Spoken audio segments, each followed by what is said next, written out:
Bom, a Receita Federal aumenta o limite de dinheiro em espécie liberado para viagens ao exterior. O valor passa de R$10 mil para US$10 mil. A nova regra reduz o valor pago em impostos sobre as compras e incentiva o turismo.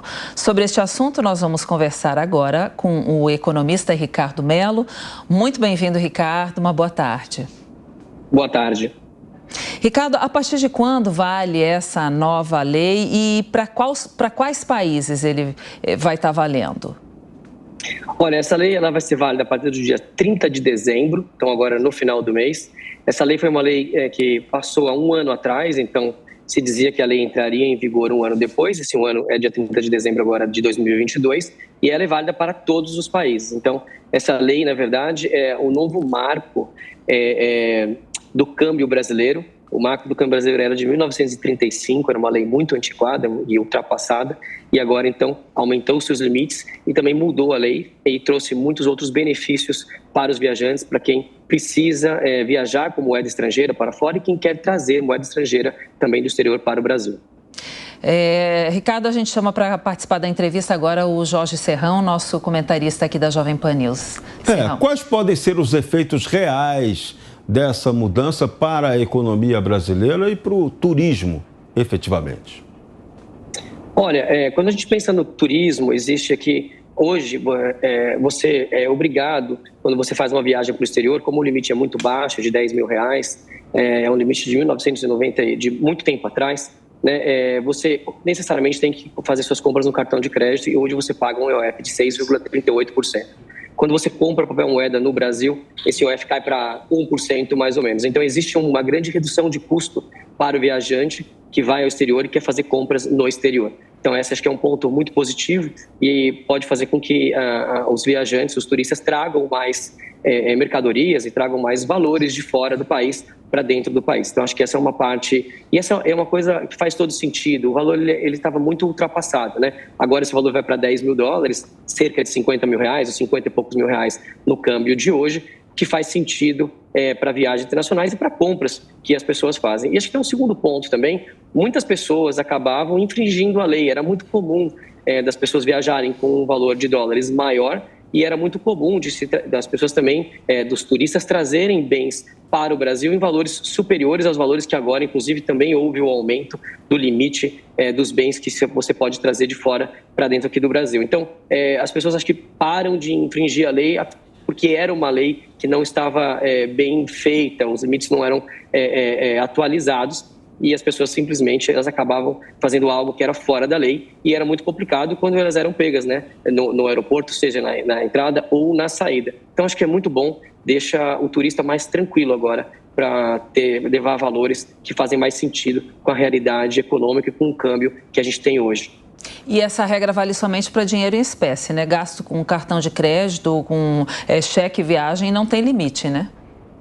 Não tem limite, os cheques viagens, de fato, eles saíram, né? Antigamente você era obrigado também a reportar qual é o valor que você trafegava com cheques, hoje você não precisa mais, e os cartões de crédito nunca se precisou fazer isso, você sempre pôde gastar o valor que você quisesse gastar no exterior e continua tendo essa mesma liberdade aí para os turistas. Serrão? Sobre remessa de dinheiro, né? Agora é um momento, tem mudança de governo, muita especulação, muita conversa. Já ouvi algumas conversas ontem, essa semana no mercado financeiro, de que tem muita gente já enviando dinheiro para fora do Brasil. Você está enxergando esse movimento aí de brasileiros que estão transferindo dinheiro legalmente para fora do país, em função do não contentamento aí, ou da incerteza com o novo governo e a nova política econômica? Olha, eu enxergo sim, tenho visto outros analistas falarem a mesma coisa, mas eu entendo que esse movimento é um movimento limitado e quando a gente pensa num país como um todo, em todas as operações de câmbio que o país faz, é um volume muito pequeno, é um volume que não altera o câmbio, não altera de fato a nossa economia. Esse é um primeiro ponto. E o segundo ponto é que esse tipo de iniciativa e de atitude das pessoas que não concordam com o novo governo, isso aconteceu já em outros momentos da história brasileira também, e isso rapidamente é apaziguado, né? Porque rapidamente os novos governos, ao menos no Brasil, todos os governos se mostraram mostraram que queriam e que respeitavam as instituições e que nada se mudava de uma maneira abrupta de uma hora para outra, pelo menos desde 1995 isso acontece. Então, muito provavelmente, essas pessoas e quem está fazendo isso para proteger patrimônio, né, vão perceber que o Brasil vai entrar nos eixos, está nos trilhos, não vai existir uma grande variação cambial, então eles perdem essa necessidade ou esse ímpeto de mandar dinheiro para fora para quererem proteger o seu patrimônio. Isso aconteceu em outros governos, provavelmente vai acontecer agora, nesse momento também, em poucas semanas, esse ímpeto já acaba e o câmbio acaba não tendo muita alteração, porque realmente são valores pequenos quando você pensa no grande mercado de câmbio, nas operações do Brasil com outros países, em todas as exportações e importações que acontecem no Brasil. Ricardo, quais são os números aí de valores que hoje entram e saem do Brasil? E o que representa para a balança comercial do país isso? Olha, eu não tenho os números atualizados, peço desculpa de não conseguir opinar sobre os valores. O que eu entendo é que o mercado de câmbio, né, tem agora um novo marco, muito interessante. A gente está falando aqui só dos valores que as pessoas podem entrar ou sair do país, mas existem outras normas aí que essa lei trouxe, né? Agora você pode ter contas correntes no Brasil, por exemplo, em moeda estrangeira, algo que você não poderia fazer. As pessoas podem trazer um saldo para o país, por exemplo, que sobrou de moeda estrangeira e podem vender para amigos, por exemplo, se quiserem, se for até um limite de $500, algo que antigamente necessitava de uma corretora ou de um banco.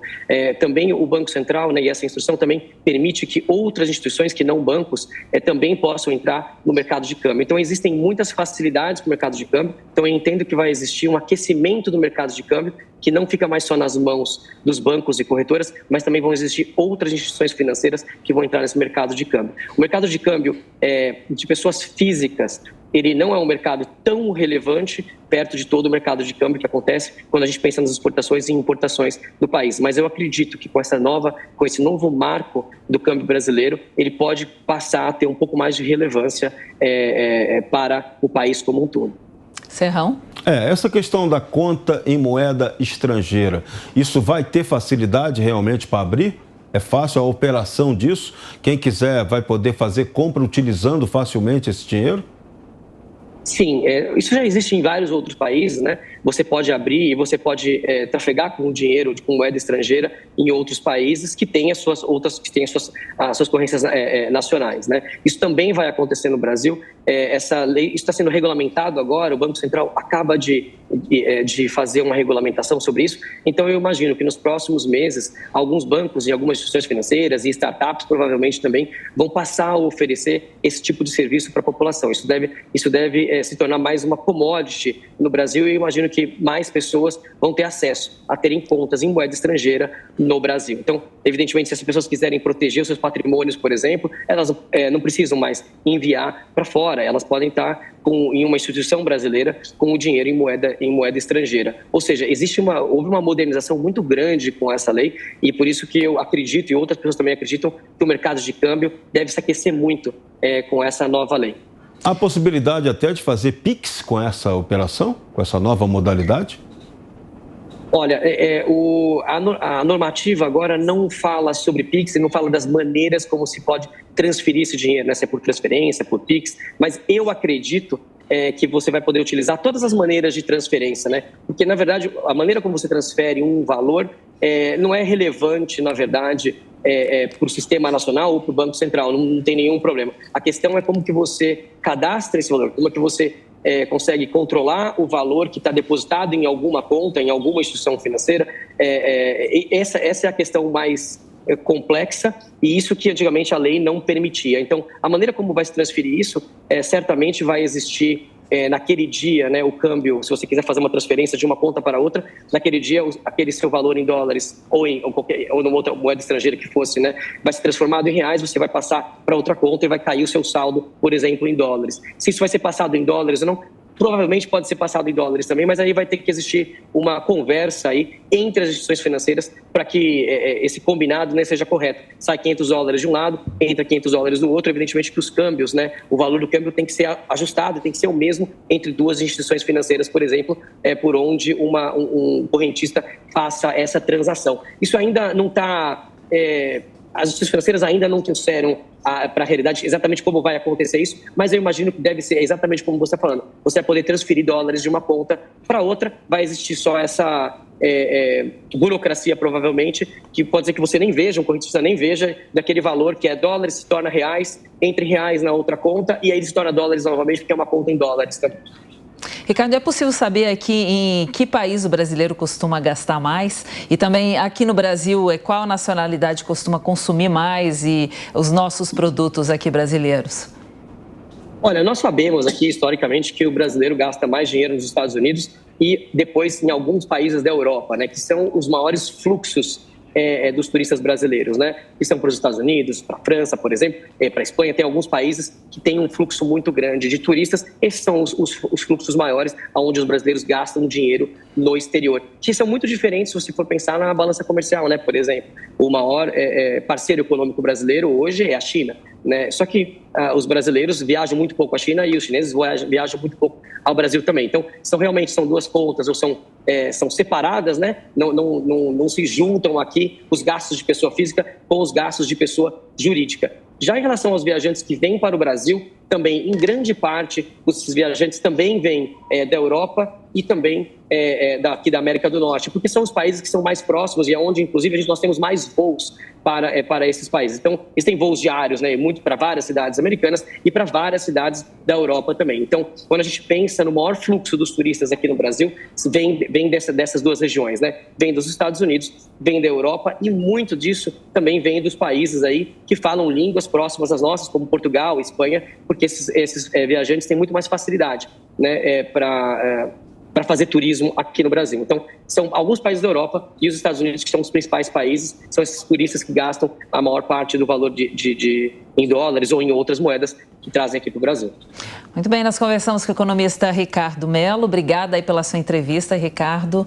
Uma boa tarde para você, ótimo sábado. Boa tarde a todos, obrigado.